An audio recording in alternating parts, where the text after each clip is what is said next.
오늘 우리는 하나님의 부르심을 받은 자로서 하나님 앞에 학습 세례 입교식으로 모였습니다. 매번 진행하는 학습 세례 입교식이지만 우리 지난주 학습 세례 입교식의 본래적인 의미를 다시 한번 살펴보면서 오늘 주일 예배를 기도로 준비하셨기에 오늘은 조금은 다른 마음의 자세와 또 마음가짐으로 이 자리에 섰는 줄 믿습니다. 오늘 세례식 본문인 에베소서 4장 1절부터 6절 말씀을 통하여서 세례받은 자들, 우리 세례받은 모든 자들, 또 세례받을 자들, 이 모든 이들이 함께 이루어 나가야 되는 그런 삶의 모습들을 함께 살펴보게 될 것입니다. 제가 어제 그 아내와 같이 그 CCC라고 하는 선교 단체에서 진행하는 건강한 가정을 세우는 그 교육을 함께 들었습니다. 그래서 이제 소그룹 모임을 하고 있는데 한 그 인도자가 저한테 그 질문을 하더라고요. 목사님이 생각하기에 왜 결혼을 하고 나면 말수가 적어진다라고 생각하십니까? 라는 질문이었어요. 이 자리 가운데 미혼자들이 많으셔서 아직 뭐 결혼 생활에 대한 환상과 꿈들이 있는데 그 환상과 꿈을 무너뜨리려는 생각은 없습니다. 근데 제가 최근에 어떤 영상을 봤는데 그 영상에 이런 얘기를 하더라고요. 중년 부부가 보통 하루에 대화를 나눌 때 몇 마디를 하는 줄 아십니까? 라고 하면서 4마디를 한다라고 얘기를 합니다. 웃으시는 분들은 찔리시는 분들이에요. 아내가 보통 남편이 이렇게 집에 오면 이렇게 말한대요. 왔어? 자, 그 다음은 뭘까요? 이걸 아시는 분들은 4마디 하시는 분들이에요. 먹었어? 그 다음 뭘까요? 씻어. 그 다음에 자. 우리는 한국 민족이 맞는 것 같습니다. 우리 한민족이 맞아요. 그렇게 얘기를 한대요. 남편도 마찬가지라고 합니다. 오면 왔어. 배고파. 씻게. 그리고 잘게. 이게 부부들의 대화라고 합니다. 그럼 왜 우리는 신혼 초에 그 사랑을 나누었던 수많은 시간들이 있었는데도 불구하고 날이 갈수록 대화가 적어질까요? 그 인도자의 질문이 그 의미였어요. 왜 우리는 신혼 때와는 다르게 결혼 생활이 지속되면 지속될수록 대화가 적어질까? 제가 고민을 해보다가 이렇게 답변을 했습니다. 아마도 대화를 하면 싸우기 때문일 것입니다. 이렇게 얘기를 했어요. 우리는 대화를 하면 갈등이 일어나고 싸움이 일어나기 때문에 싸움을 피하는 방법으로서 대화를 하지 않는 것을 선택합니다. 그리고 그것을 평화라고 생각을 해요. 하지만 정말 그것이 평화일까? 아무 말을 하지 않고 네 인생 네가 살아라, 내 인생 내가 살게. 이게 과연 진짜 평화일까? 하나님이 가정을 어떻게 주셨냐면 하나님께서 한 몸이 되라고 우리를 부부로 맺어주신 거예요. 한 몸 된 공간입니다. 교회도 구성원들이 연합된 공동체이지만 가정도 우리가 부부가 한 몸이 된 연합된 공동체예요. 교회와 가정은 다를 바가 없습니다. 교회와 가정 가운데 믿음의 사람들이 어떻게 교회 가정을 이루어 가야 되는지 오늘 본문 말씀이 그것을 가르쳐주고 있습니다. 우리 먼저 오늘 본문 말씀 1절을 함께 살펴보면요. 그러므로 주 안에 갇힌 내가 너희를 권하노니 너희가 부르심을 받은 일에 합당하게 행하여 라고 말합니다. 바울은 자기 자신을 뭐라고 얘기하느냐? 주 안에 갇힌 자다라고 이야기를 합니다. 바울의 지금 상황은 어떤 상황이냐면 복음을 전하다가 주님을 위하여 일을 하다가 이제 감옥에 갇혀 있는 상황입니다. 감옥에 갇혀서 이제 자기는 자유롭지 못한 상황 속에서 그러한 상황 속에서 자기 자신을 나는 주 안에 갇힌 자다라고 이야기를 합니다. 주 안에 갇힌 자 바울은 무엇을 소망하느냐? 너희가 부르심을 받은 일에 합당하게 행하기를 소망한다. 그것을 권면한다라고 이야기를 해요. 다시 말하면 주 안에 갇힌 자들은 주 안에 갇혀 있기 때문에 주님 때문에 내가 갇혀 있다. 그래서 억울하다. 그래서 속상하다. 그래서 내가 원망스럽다. 그게 아니라 주 때문에 갇혀 있다 할지라도 주 안에 갇힌 자로서 내가 바라는 것이 있다면 우리 모두가, 나를 포함한 너희들 모두가, 우리 모두가 주님의 부르심에 합당한 일을 하기를 소망한다. 우리는 주 안에 갇혀 있기 때문에 주님이 부르신 일에 합당하게 행하자라고 이야기하는 거예요. 그렇다면 우리는 어디에 갇혀 있습니까? 사랑하는 여러분, 여러분들은 어디에 갇혀 있는 자입니까? 주님 안에 갇혀 있는 자입니까? 아니면 주님이 아닌 다른 것에 갇혀 있는 자들이십니까? 우리는 종종 재물에 갇혀 있습니다. 재물이 물질이라고 하는 것에 갇혀 있어요. 우리는 종종 관계적인 어려움 속에 관계 때문에 갇혀 있습니다. 우리는 종종 죄와 사망과 그리고 정말 멸망당할 것들에 갇혀 있을 때가 많습니다. 그렇게 갇혀 있으면서 자꾸만 그 안에서 살아가면서 원망하고 왜 채우지 아니하십니까? 왜 관계를 해결해 주지 아니하십니까? 왜 내 건강을 이렇게 잃게 만드십니까? 그렇게 살아가는 게 우리들의 일생이죠. 하지만 바울은 세례받은 자들, 성도로 부름받은 자들은 그런 삶이 아니다. 우리 부름받은 자들은 주 안에 갇혀 있는 자들이다. 주 안에 갇혀 있는 자들은 부르심에 합당한 일을 하는 것을 소망하는 자들이다. 그렇게 이야기하는 것입니다. 사랑하는 여러분, 우리가 죄와 사망과 욕망의 사슬 안에 갇혀 있는 인생이라면 우리는 괴로움 속에서 끊임없이 몸부림치게 됩니다. 우리 모두가 주 안에 갇힌 자가 되기를 바랍니다. 주 안에 갇힌 자로서 부르심을 받은 일에 합당하게 행한 자들이 되시기를 간절히 축원합니다. 이렇게 주 안에 갇힌 자가 되어서 주님의 부르심에 응답하는 인생, 주님의 부르심에 합하게 행하는 인생, 그 인생은 어떠한 인생인가? 바울은 2절과 3절을 통하여서 소개하고 있습니다. 2절과 3절에 보면요, 모든 겸손과 온유로 하고 오래 참음과 사랑 가운데에서 서로 용납하고 평안에 매는 줄로 성령이 하나가 되게 하신 것을 힘써 지키라 라고 말합니다. 바울은 2절과 3절에서 네 가지의 성품을 제시하고 있습니다. 이 네 가지의 성품은 첫 번째로 겸손, 두 번째로 온유, 세 번째로 오래 참음로 서로 사랑 가운데 용납하라입니다. 이 네 가지 성품에 대해서 하나하나 살펴보겠습니다. 먼저 처음으로 보여지는 성품은요, 겸손이라는 성품입니다. 겸손은 자신의 자리를 알고 타인을 존귀하게 여기는 자세, 그것을 겸손이라고 얘기합니다. 부르심에 응답하는 인생은 겸손. 그런데 이 겸손이라고 하는 것은 무엇이냐? 자기 자신을 드러내기보다는 다른 이들을 존귀하게 여기기 때문에 우리들이 익숙한 표현으로는 자기 부인의 삶입니다. 자기 부인이 안 되면서 내가 목사다, 내가 장로다, 내가 집사다, 권사다 이렇게 이야기하는 것은 부르심에 합당한 삶을 살아가는 것이 아닙니다. 오히려 권력과 명예와 그리고 또 정말 멸망당할 것들에 갇혀 있는 인생들, 그러한 인생들이 자기 부인을 하지 못하는 인생들이에요. 이 모든 일들은 다 욕먹이는 일들입니다. 마태복음 23장 12절에서 예수님은 누구든지 자기를 높이는 자는 낮아지고 자기를 낮추는 자는 높아질 것이라고 말씀하십니다. 예수님께서 말씀하시는 거예요. 예수님이 여러분들 높이라고 말씀하십니까? 아니라 낮아지라. 너희가 스스로를 낮추면 도리어 높아질 것이다 라고 말씀하세요. 사랑하는 여러분, 우리는 예수님 말씀대로만 살면 됩니다. 우리 인생 명확해요. 예수님 말씀대로만 살면 문제될 게 하나도 없어요. 문제는 뭐냐? 말씀대로 살지 않는 우리들의 연약한 모습 때문에 문제가 발생하는 거예요. 예수님은 완전한 겸손의 본이 되어주셨습니다. 어디까지 겸손의 본을 보이셨느냐? 자신의 주장하지 아니하시고 하나님의 뜻을 드러내시는 삶을 사셨어요. 십자가를 지실 때조차 자신의 뜻이 아니라 하나님의 뜻대로 되기를 바라시는 삶을 살았습니다.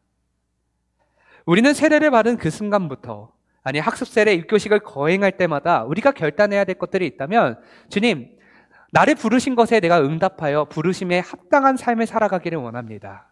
부르심에 합당한 삶을 살아가면서 내 삶 가운데 겸손이 나타나기를 원합니다. 내가 나를 주장하는 것이 아니라, 나를 높이는 것이 아니라 오직 예수 그리스도를 드러내기를 원합니다. 그것이 우리들의 기도의 제목이요 결단이 되어야 되는 것입니다. 나의 뜻이 아닌 하나님의 뜻을 세우는 존재가 되어야 되고, 그리스도께서 핏값으로 사신 다른 이들을 존귀히 여기며 우리는 낮은 곳으로 그렇게 가는 것, 그것이 우리 믿는 자들이 살아가야 되는 삶의 방식인 것입니다. 이어서 우리 바울은 온유로 하라라고 말합니다. 성경에서 말하는 온유함이라고 하는 것은 우리가 생각하는 온유함과는 다릅니다. 여러분들이 생각하는 온유함은 어떤 온유함이죠? 착하고 순하고 뭔가 이렇게 아무리 괴롭혀도 저항하지 않는 그런 사람들을 온유하다라고 생각할 때가 많습니다. 그런데 이 온유하다라는 표현을 성경에서는 어떤 모델을 제시하느냐? 모세를 온유하다라고 제시해요. 그런데 모세가 우리가 생각하는 온유와 합한 사람이었느냐? 그건 아니었습니다. 우리가 생각하는 온유함은 당해도 저항하지 않는 게 온유한 것 같은데, 이 모세는 오히려 히브리 민족, 자신의 민족이 이렇게 채찍질을 당하고 고난을 당하니까 이집트의 군사를 이렇게 죽여버릴 정도로 정말 이렇게 어떻게 보면은 오늘날 하면 되게 욱하는 성질머리를 갖고 있는 사람이었어요. 온유하는 거리가 먼 사람인 것 같습니다. 그런데 성경은 그를 온유하다라고 이야기를 합니다. 그럼 성경이 말하는 온유함이란 무슨 말이냐? 하나님의 뜻대로 행하려고 노력하는 사람들, 그러한 사람들을 온유한 사람이다라고 얘기합니다. 이렇게 생각해 볼까요? 여러분들은 온유한 사람입니까? 하나님의 뜻대로 살기를 정말 바라고 소망하는 사람들이십니까? 이렇게 생각을 해볼게요. 하나님께서 여러분들의 나이에 80세에 갑자기 부르셔서 내가 지금 그냥 소시민족 삶을 살아가고 있는 나에게 민족의 지도자가 되라 라고 말씀을 하셨다면 여러분들 뭐라고 답변하시겠습니까? 저랑 이렇게 답변할 것 같아요. 주님 저 아시잖아요. 제가 그것을 어떻게 합니까? 나이가 많습니다. 저는 노쇠합니다. 저보다 더 젊고 더 똑똑하고 더 잘난 사람, 그런 사람들 사용하여 주시옵소서. 이렇게 이야기할 것 같습니다. 솔직한 마음으로 하나님의 말씀이 나이가 들어서 내가 연약한 가운데 임하기를 원하는 사람 이 자리 가운데 누구도 없어요. 그런데 모세는 나이 80세에 그 명령을 받고 그 말씀에 순종하며 바로 앞으로 나아가 내 백성들을 돌려달라고 이야기를 합니다. 그뿐만이 아니죠. 120세가 될 때까지 광야 생활을 하면서 어떻게 보면 나이 들어서 이게 무슨 고생이야 하는 그런 얘기가 나올 법한 그런 상황 속에서 끊임없이 하나님의 말씀에 순종하는 인생을 살아갑니다. 그게 모세의 온유함이었어요. 오늘 본문에서 말하는 온유하라라고 하는 것은 바로 하나님의 뜻에 순종하라, 순종하는 인생이 되어라라는 것입니다. 마태복음 11장 29절에서 예수님은 이렇게 얘기하십니다. 나는 마음이 온유하고 나의 멍에를 메고 내게 배우라 말씀하십니다. 예수님께서 나는 마음이 온유한 자다라고 말씀을 하세요. 우리가 하나님의 뜻대로 살아가는 온유함을 얻기 위해서 어떻게 해야 되느냐? 바로 예수님을 닮아가야 된다는 겁니다. 예수님의 마음을 우리의 마음으로 삼고 예수님의 생각을 우리의 생각으로 삼고 예수님의 삶을 복제해내는 것이 예수님의 제자가 살아가야 되는 삶의 방식이에요. 그게 온유한 것입니다. 예수님을 따르며 온유함을 힘쓰는 공동체가 되기 위해서는 내가 먼저 세례를 받음으로 부르심을 받은 일에 합당하게 행할 때에 그때에 나를 통하여 우리 공동체가 예수님의 마음과 성품을 닮아가는 공동체가 되는 것이죠. 바울이 이야기하고 있는 성품은 오래 참음을 이야기합니다. 오래 참음이라고 하는 말은 서로의 부족함을 인내하며 기다려주는 사랑입니다. 우리 가운데 부족하지 않은 사람이 어디 있겠습니까? 연약하지 않은 사람이 어디 있겠어요? 내 마음에 합한 사람이 어디 있겠습니까? 부부관계도 마찬가지죠. 내가 너무 사랑해서 결혼했는데 결혼하고 나니까 내 마음에 맞지 않는 것들 투성입니다. 여기에 미혼자들이 있다면 한번 용서하고 들으세요. 뭐 갖다가 싸우느냐? 양말을 뒤집어서 벗어났다고 싸워요. 치약을 뒤에서부터 짜야 되는데 중간부터 짰다고 싸웁니다. 그게 결혼 생활이에요. 하지만 그렇다고 해서 결혼 생활이 지옥 같은 건 아니에요. 그다음에 너무 행복하고 너무 좋아요. 싸워가면서 우리는 하나가 되어가요. 그런데 오래 참음이라는 것, 여러분 참지 못하냐면 내가라고 생각하기 때문에 참지 못해요. 내가 맞고 너가 틀렸는데 너가 틀린 것을 바로 잡지 않으면 안 돼. 내가 너무 불편해. 내가 옳은데 나한테 맞지 않잖아. 그러니까 맞추려고 하니까 자꾸 불편하고 힘들고 그래서 참는 게 싫고 그래서 참지 못하고 싸우게 되고 말하게 되는 거예요. 근데 성경은 오래 참으래요. 얼마까지 오래 참아야 되는가? 저는 이렇게 표현합니다. 오래 참을 거면 내가 왜 화가 났는지도 모를 정도로 오래 참아라. 그래야 공동체 가운데 사랑이 싹트게 되는 거예요. 예수님의 모습도 한번 볼까요? 예수님께서 얼마나 오래 참으셨냐면 우리의 죄 때문에 죄 없는 어린 양이신 예수님이 십자가에 달려 죽으십니다. 얼마나 억울하셨을까요? 얼마나 열받으셨을까요? 나는 무죄한데 죄 많은 이들을 위하여서 십자가에 달려 죽으셔야 되는 거예요. 얼마나 오래 참으셨느냐? 죽기까지 사랑을 결단하실 정도로 오래 참으신 겁니다. 죽을 때까지 참으신 거예요. 죽으셔서 결국 우리 가운데 무엇을 남기시느냐? 십자가의 사랑을 남기셨죠. 오래 참음의 결과는 사랑입니다. 여러분들 공동체 안에서 다른 사람들의 뭔가 부족한 모습, 연약한 모습 그것을 보면서 막 화가 나고 저 사람이 저렇게 하면 안 되는데 분이 나서 뭔가 얘기하고 싶을 때 이걸 생각해 보세요. 내가 그것을 이야기함으로써 과연 사랑이 남을까? 아니면 상처가 남을까?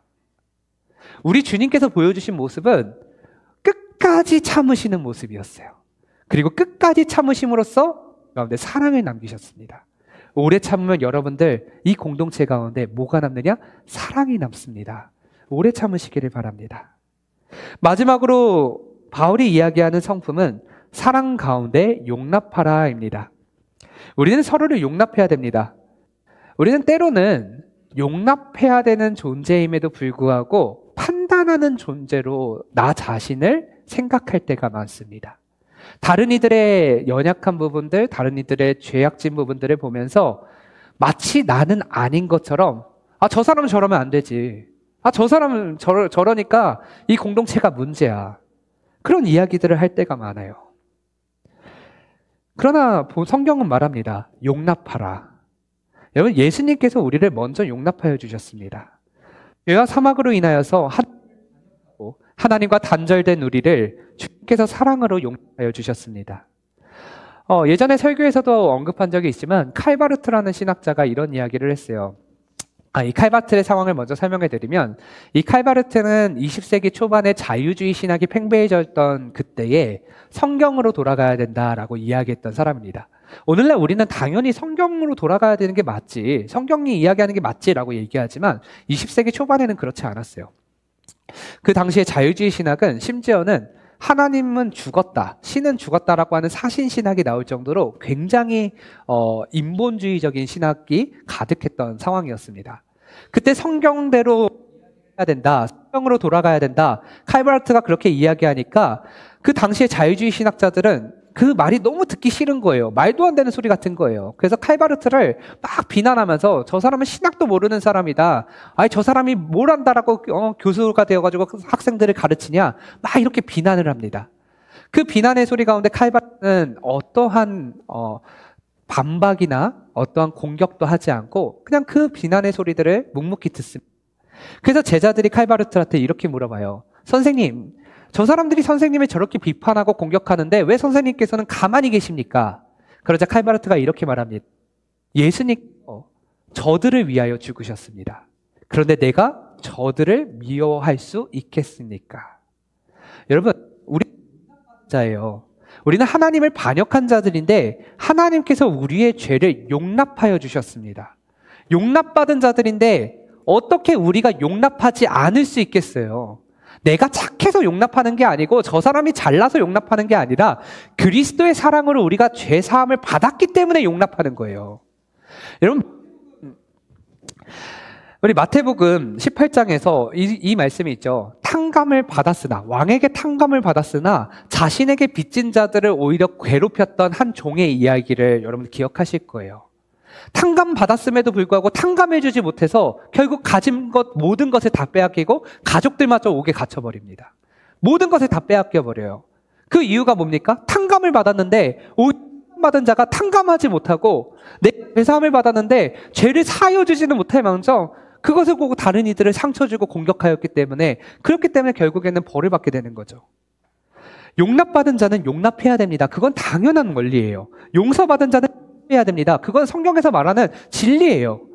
주님께서 그걸 요구하시는데 왜 우리가 그것을 저항합니까? 이 네 가지의 성품들은 하나같이 부르심에 받은 자로서 합당하게 행할 때에 나타나는 모습입니다. 그리고 이 모습들은 하나같이 공동체를 사람으로 세워나가는 일에 힘쓰게 만드는 거예요. 우리 공동체를 살펴봅시다.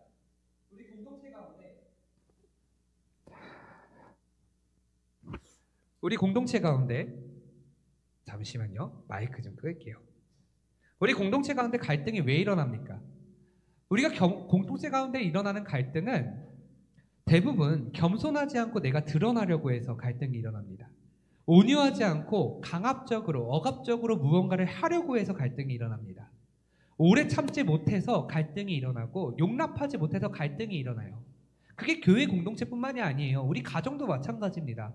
부부관계에 있어서도, 또 부모와 자식 관계에 있어서도 마찬가지예요. 우리가 자녀들에게 뭔가를 요구하려고 하면 자녀들이 뭐라고 합니까? 듣고 주여 우리 부모님께서 그렇게 말씀하셨으니 내가 순종하겠나이까 그렇게 얘기합니까? 안 하죠. 엄마가 뭘 한다고 난리야. 아빠가 뭘 한다고 그래. 우리 세대는 달라. 그렇게 자녀들이 저항하잖아요. 부부관계도 마찬가지죠. 여보 빨래는 빨래통에 넣어야지. 난 피곤해가지고 지금 여기다 벗어놓은 건데 그거 자기가 보면 하면 되지. 용납하지 못하고 자꾸 오래 참지 못하고 내 기준이 맞고 내 생각이 맞으니까 너는 내 것에 따라. 그럴 때 갈등이 발생하는 거예요. 그래서 주 안에 있는 자들은 공동체를 건강하게 만들게 됩니다. 주 안에 있기 때문에, 부르심에 합한 일을 하기 때문에. 그러나 주 안에 있지 아니하는 자들은 공동체를 어렵게 만듭니다. 가정을 무너뜨리고 교회를 무너뜨리게 되는 거예요. 이것은 저의 말이 아니라 성경이 이야기하는 것입니다. 사랑하는 학습세례 육교를 하는, 그리고 이미 받으신 모든 성도님들, 예수 그리스도의 몸된 교회, 몸된 가정을 건강하게 세워나가는 은혜가 있기를 간절히 원합니다. 한편으로 여러분들의 모습을 다시 한번 돌이켜보시길 바랍니다. 나는 정말 공동체를 아름답게 세워나가는 존재인가? 사랑으로 세워나가는 존재인가? 아니면 공동체의 갈등을 일으키는 존재인가? 여러분, 적용은 다른 사람들을 하는 거 아니에요. 이 말씀을 듣고 저 사람들이 회개해야지, 저 사람이 회개해야 돼, 이게 아니라 이 말씀 속에서 내가 결단하는 겁니다. 주여, 내가 부르심에 합당한 자로 살아가게 하여 주시옵소서. 자기 자신에게 결단할 때 여러분들의 삶 가운데 놀라운 말씀으로의 변화가 나타납니다. 성경은 이어서 3절에 말합니다. 평안에 매는 줄로 성령이 하나가 되게 하신 것을 힘써 지키라. 우리는 보통 이런 표현을 써요. 주께서 하십니다. 주님이 일하십니다. 맞아요. 주께서 하시고 주님이 일하십니다. 그런데 성경은 뭐라고 얘기하냐면 성령이, 주께서 하나 되게 하신 것을 힘써 지켜라 라고 얘기를 해요. 이 공동체는 하나님께서 이미 하나가 되게 하셨어요. 그리고 이 공동체를 여러분들에게 주셨습니다. 그리고 우리에게 뭐라고 얘기하시느냐? 이 하나가 되게 하신 것을 힘써 지켜라. 여러분, 우리가 지켜내는 겁니다. 우리는 보통 이렇게 얘기를 해요. 나는 원래 교만해. 나는 원래 성격이 불같아. 나는 원래 죄인이야. 그런데 나를 받아주지 못하는 저 사람들의 문제야. 나를 받아주지 못하는 이 공동체의 문제야 라고 생각해요. 아닙니다. 공동체는 하나님이 하나가 되게 하신 것이에요. 이미 하나가 되게 하셨습니다. 이것을 힘써 지키는 것은 우리의 몫입니다. 저들의 문제가 아니고 우리 공동체의 문제가 아니라 내가 이 공동체가 하나가 되게 하도록, 하나가 됨을 유지할 수 있도록 힘써 지켜내야 되는 거예요. 하나님께서 이미 하나가 되게 하신 공동체에 힘써 지키지 아니하면 그거는 말씀을 우리가 듣고도 순종하지 않는 것입니다. 하나님은 분명하게 말씀하고 계세요. 이미 하나가 되게 하신 공동체, 너희가 힘써 지켜라. 하나인 공동체가 하나됨을 유지할 수 있도록 우리 모두 힘써 지켜내기를 간절히 축복합니다. 다른 사람들이 아니라 이 공동체의 주님의 백성들, 세례받아 주 안에 있음을 삶으로 선포한 우리가 해야 되는 일입니다. 그것이 하나님이 우리를 부르시고 우리가 부르심을 받은 일에 합당하게 행하는 것임을 믿으시기를 바랍니다. 이어서 바울은 4절부터 6절까지 하나됨을 강조합니다. 몸이 하나요 성령도 한 분이시니 이와 같이 너희가 부르심의 한 소망 안에서 부르심을 받았느니라. 주도 한 분이시요 믿음도 하나요 세례도 하나요 하나님도 한 분이시니 곧 만유의 아버지시라. 만유 위에 계시고 만유를 통일하시고 만유 가운데 계시도다. 여러분 여기에 하나라고 하는 단어 하나 한 분 이런 단어가 총 몇 개가 나오느냐 7개가 나옵니다. 요한계시록 강의를 우리 수요일마다 진행하고 있는데 요한계시록 강의 때 여러분들도 기억하시겠지만 7은 완전한 숫자예요. 그래서 요한계시록에서도 교회를 7교회를 선택하여서 완전한 교회의 모습을 가르치시죠. 마찬가지입니다. 왜 하나됨을 7번 사용하느냐? 교회는 정말로 하나된 공동체이기 때문이에요. 여러분들 가정도 마찬가지입니다. 정말로 여러분들 가정은 하나된 공동체입니다. 하나님이 여러분들에게 주신 공동체는 하나된 공동체예요. 그 가운데 그 공동체에 힘써 지켜내는 역할 누가 해야 되느냐? 내가 해야 되는 겁니다. 그게 하나님께 부르심을 받은 자들이 합당하게 행하는 일들인 거예요. 시간 관계상 이 하나라고 하는 것에 대해서 짧게 의미를 나누면 여러분 에베소서 4장 4절에 몸이 하나요. 이 몸은 교회를 의미합니다. 몸이 하나입니다. 왜 몸이 하나냐? 성령이 한 분이시기 때문에 하나예요. 여러분들 세례를 받을 때 이 세례는 두 가지의 의미가 있습니다. 첫 번째는 성령 세례의 의미가 있고 두 번째는 의례적 세례의 의미가 있어요. 의례적 세례는 여러분들 세례를 받을 때 물로 침례를 하거나 물을 뿌리거나 하는 것을 의례, 예식적인 행위로서 세례로 말합니다. 하지만 우리가 그 행위를 통하여서 진정한 의미는 세례를 받음으로 성령 안에서 하나가 되었음을 고백하는 게 성령 세례의 진정한 의미죠. 우리는 세례를 받음으로 한 몸이 되었습니다. 한 몸이 되었기 때문에 우리는 나뉘어지지 않는 거예요. 나뉘어지면 겸손하기 힘들어져요. 왜냐면 저 사람보다 내가 더 낫다라고 생각하는 그 죄성이 나타나기 때문에 하나가 되지 않으니까 하나가 아니니까 오래 참지 못하고 하나가 되지 않으니까 온유하지 못하고 하나가 되지 못하니까 우리는 용납하지 못하는 거예요. 하나가 됐는데 내가 용납하고 말고가 뭐가 있습니까? 저 사람의 아픔이 나의 아픔인걸. 저 사람의 연약함이 나의 연약함인걸. 결국 하나가 되지 못해서 이런 문제가 발생하는 거죠. 하나가 되기 위해서는 어떻게 해야 되느냐? 우리가 성령 안에서 한 몸이 되었다는 것을 고백해야 됩니다. 우리에게 한 소망이 있다는 것을 고백해야 돼요. 우리가 한 몸된 지체이며 그리스도 안에서 하나가 된 곳이라는 것을 고백해야 돼요. 많은 교회들이 이 담임 목회자가 바뀌게 되는 시즌에 그런 상황 속에서 갈등이 많이 발생합니다. 그뿐만이 아닙니다. 교회 안에 여러 지도자들이 바뀌고 또 지도자들이 새로 생길 때마다 갈등들이 나타나요. 왜 그런 갈등들이 나타납니까? 그리스도가 이 교회의 머리시여 대표시라는 것을 인정하지 않기 때문에 문제가 발생하는 거예요.